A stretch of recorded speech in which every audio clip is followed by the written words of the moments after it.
Pada periode Juli, Indonesia berhasil mencatatkan surplus neraca perdagangan di atas ekspektasi pasar. Konsensus CNBC Indonesia meramalkan surplus dagang 2,24 miliar dolar Amerika. Namun realisasi surplus dagang Juli mampu lebih tinggi, yakni 2,59 miliar dolar Amerika. Realisasi surplus ini juga lebih tinggi dari bulan Juni, 1,32 miliar dolar Amerika. Badan Pusat Statistik melaporkan nilai impor Juli 2021 sebesar 15,11 miliar dolar Amerika, tumbuh 44,44% secara tahunan. Sementara itu, nilai ekspor tumbuh 29,32% menjadi 17,7 miliar dolar Amerika. Penguatan basis ekspor diantaranya turut terkerek oleh lonjakan harga komoditas ekspor andalan Indonesia.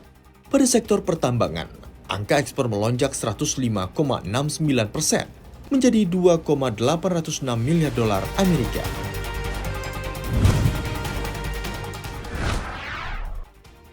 Lonjakan harga komoditas memberikan berkah bagi ekspor Indonesia. Hal ini terlihat jelas dari data Badan Pusat Statistik yang menyebutkan ekspor sektor pertambangan melonjak 105,69% secara tahunan. Realisasinya, pada Juli 2021 mencapai 2,86 miliar dolar Amerika.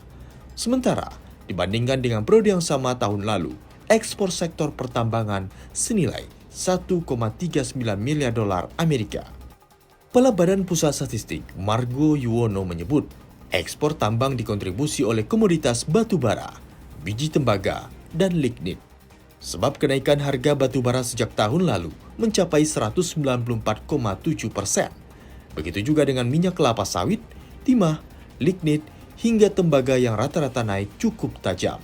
Sektor lain yang mendorong ekspor adalah industri pengolahan dengan realisasi 13,56 miliar dolar Amerika atau tumbuh 20,15%.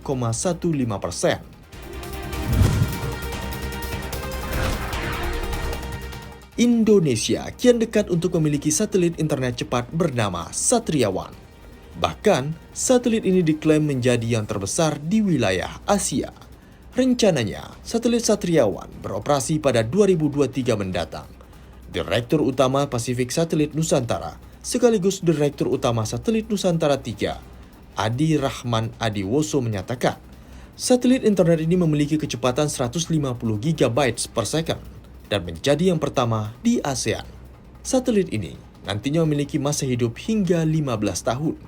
Dari 150.000 titik pengguna, 93.900 titik akan digunakan di bidang pendidikan, dan sisanya disebar untuk pemerintah daerah, pertahanan keamanan, dan puskesmas.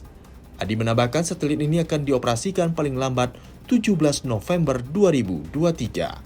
Satriawan telah dibangun tahun 2019 dan 31 Maret 2021 dilakukan financial closing.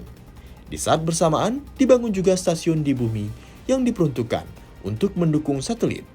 Diperkirakan, stasiun-stasiun tersebut akan siap melayani pada Maret 2023. Di tengah panasnya politik Afghanistan, Amerika Serikat membekukan aset Bank Sentral Afghanistan 9,5 miliar dolar Amerika Serikat atau setara dengan 135,85 triliun rupiah. Amerika Serikat juga menghentikan pengiriman uang tunai ke negara tersebut. Langkah itu dilakukan untuk mencegah pemerintah yang kini diambil alih oleh Taliban mengakses uang tersebut. Pejabat pemerintah AS menyebut aset bank sentral apapun yang dimiliki oleh Afghanistan tidak akan tersedia untuk Taliban, di mana aset tersebut tetap ada dalam daftar sanksi Departemen Keuangan. Ajmal Ahmadi, Gubernur Bank Sentral Afghanistan, menyatakan pihaknya telah mengetahui rencana Amerika Serikat sejak Jumat pekan lalu. Tak heran bila pengiriman dolar Amerika Serikat akan berhenti ketika Amerika Serikat mencoba memblokir segala upaya Taliban untuk mendapat akses dana tersebut.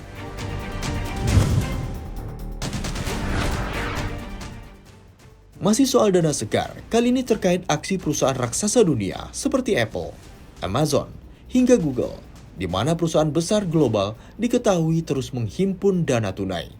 Ada kekhawatiran yang muncul dari perusahaan bahwa perkembangan varian Delta bisa merusak perekonomian dunia. Amazon misalnya memiliki cadangan uang tunai hampir 90 miliar dolar Amerika. Google Alphabet memiliki 460 miliar dolar Amerika dan Facebook 64 miliar dolar Amerika. Tak cuma perusahaan teknologi yang menarik uang tunai besar-besaran. Warren Buffett pun juga memiliki pasokan uang tunai dalam jumlah besar. Per Juni 2021 ada sekitar 144,1 miliar dolar Amerika. Angka ini naik dibandingkan periode Desember tahun lalu sebesar 138,3 miliar dolar Amerika. Dari data S&P Global Ratings, perusahaan non-keuangan di dunia menyimpan 6,85 triliun dolar Amerika uang tunai. Hal ini dapat dilihat dari neraca keuangan pada akhir kuartal 2 tahun ini. Sementara Kepala Riset S&P Global Rating Gareth Williams mengungkapkan bahwa perusahaan bisa terus menarik uang tunai hingga 7,1 triliun dolar Amerika hingga akhir tahun.